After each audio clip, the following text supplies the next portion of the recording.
H2L just to make sure that I have everyone on the same page. This is week 10 and our presentation this week is vocabulary and content area learning. And so what I'd like you to do is first go into our presentation, open it up. I wanted to clarify something for you. I embed these presentations each week and they're really tiny so they can fit on D2L. And I have a lot of people that unfortunately have been going through the slides like this. We don't want to do that. So what you want to do is you want to click here on Google Slides. If you didn't know this, I'm sorry. I assumed that you did. Click on Google Slides and it takes you right there to Google Docs. And then you can get the whole presentation the size that it should be. All right, so going into present, here it is full screen. And our presentation again this week is vocabulary and the content area. Our first slide is Creepy Carrots. This is a great story. You could use it for Halloween, but it's not really about Halloween, it's about being scared. And so I'd like you to brainstorm how you'd use this in a classroom and what themes you would use it with.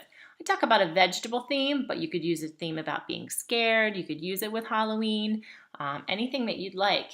And then save your answers for your Dropbox.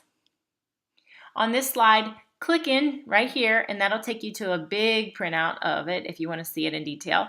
Also, I have 3 links: lesson plan ideas for using Creepy Carrots, a video of the illustrator and how he drew Creepy Carrots, and also a biography of our author. Weekly message, read through it. Also, click here to go to the warm-up activity. Just a reminder, I know for this slide it's not so important, but make sure that you're always clicking on the speakers. I know it's a pain, and I am using a different site this week because I'm out of memory on SoundCloud. You're in one called Clip, and you may have to register. I apologize. I know we haven't had to register for things lately. But I usually, with the exception of this slide, when you click on that speaker, you should be getting more information than you can read on the screen. It's basically my lecture for the slide that you're on. And I say a lot more on the speaker than I would say to you by reading the slide because I can't write it all out. So if you're skipping the little speaker button, then you're missing a lot of important information. So make sure that you're clicking the speaker on every page. Also, read this post, what you're going to be posting about, very carefully because you need to know that so you can answer the thread. And there's a couple parts this week. Okay, for our warm-up, watch this video first. It will walk you through what to do for the warm-up activity. Here's the link for the PASAS website, and here's where you'll share your answers. First section of our presentation is looking at what is vocabulary. And read through these. We're going to have an activity called a story impression, which you can use for vocabulary or comprehension. You will read through these words and make a story using all of the words in order. And this will get you thinking about what do these words mean and how we can use those to learn. We do this with students all the time. Share your story here and read everyone else's stories when you're in Padlet. There's a slide on academic vocabulary. There's a slide on vocabulary knowledge. Again, click on the speaker to hear the lecture on vocabulary knowledge. One of my favorite slides is on the tiers of vocabulary. Click right there to hear about it.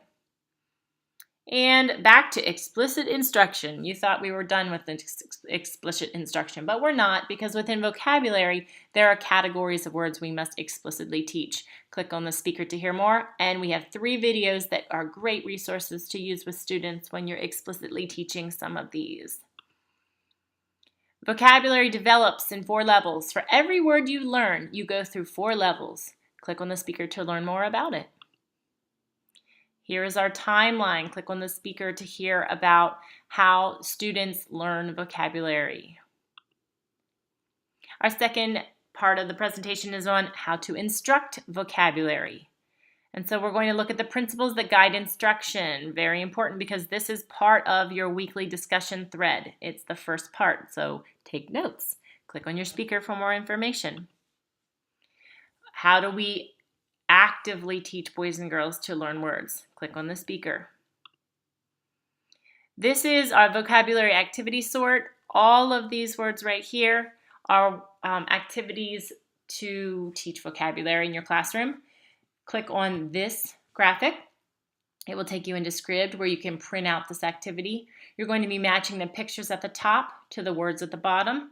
Take a picture of your answers and then click on this video to see how you've done and learn more about each of those instructional strategies. I have 3 great online resources. Please make sure you view all 3 before you share on Padlet. But Reading Rockets, FCRR, and Pinterest are sharing how you can integrate vocabulary into your classroom. When you find something interesting to share with the class, click here on Padlet. Just a kind of note on Padlet. You may find it annoying to have to leave the presentation and post on Padlet, but honestly, if you were sitting in my classroom and I was teaching this to you, you would not be posting on Padlet. You'd be raising your hand and we would have a discussion as a class. And this is how I know that you're learning the material. It's how I know you're making connections to what we're learning.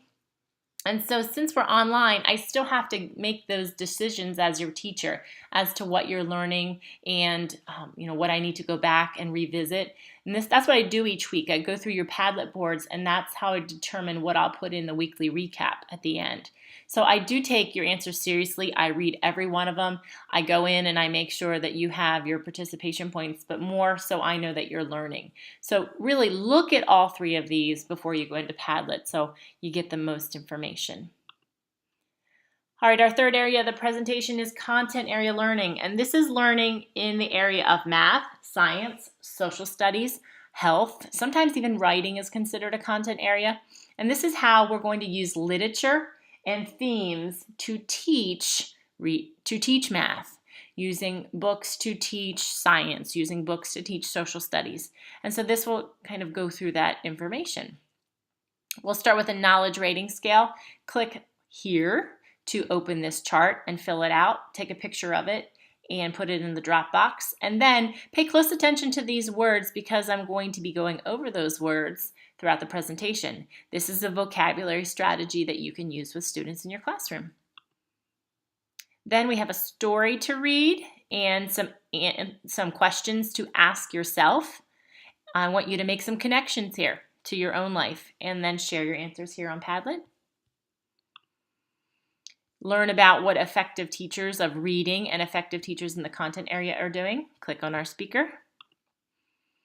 And then we move into the learning materials that you can use with your students. First one, textbooks. I know, we all love them. But click on the speaker for some really interesting information about selecting a textbook and also some things you might not know about textbooks and you've been using them your whole life.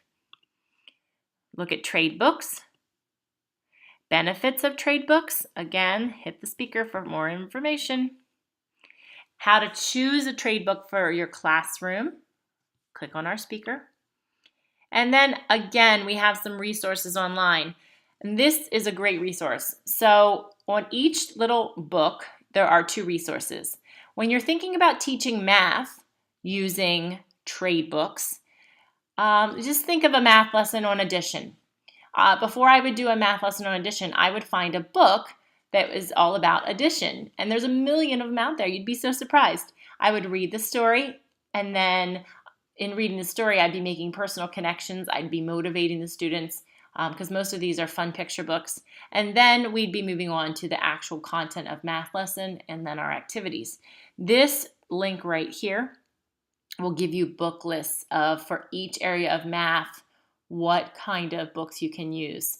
Also, we have a Pinterest board here that would do the same thing. Same thing for science and social studies. So we're finding out how we can link literature to each of our content area lessons. After you've looked at all of the activities, share here on Padlet and look at what everyone else has posted. Click on our speaker to find out how to use trade books in our classroom. And then look at our thematic units. How do we plan these? We have 7 steps to planning. Click on the speaker and also make sure you go to page 362 to 365 in your textbook for an example of what a thematic unit might look like planned on paper. And there's 2 different units there.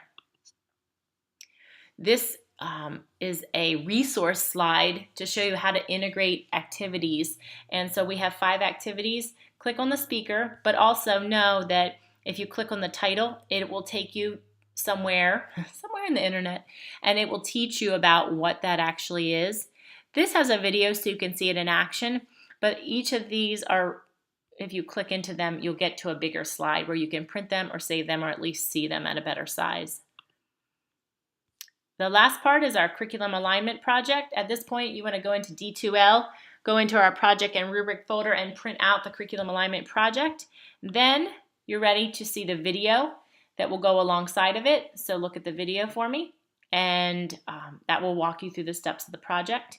These are our due dates for our project, depending on which class you're in. And if you have questions, let me know. For your weekly assignments, assignments 1 through 4 for everybody. Your weekly discussion thread, you have a new pin board, chapter 6 to preview for next week. And then go into week 11 on D2L and read this article. We're going to be working through that next week. And then number 5, 6, and 7 are just ongoing assignments. So our curriculum alignment project has now been introduced. You've already been introduced to the children's book list, and you have 2 lesson demonstrations to do that you've already selected topics for. Those are coming up, so keep working on them. If you're online only, there are 5 Padlets this week to participate in. Remember, I do read them and I check them, and it tells me what you're learning, so make sure you're participating and make sure your name is on them so I know who posted something. I had last week a couple people that forgot their name. And there's 3 things to drop in your Dropbox: your weekly literature sharing, your knowledge rating scale, and your vocabulary activity sort picture. Good luck this week, have fun, and I hope you learn a lot.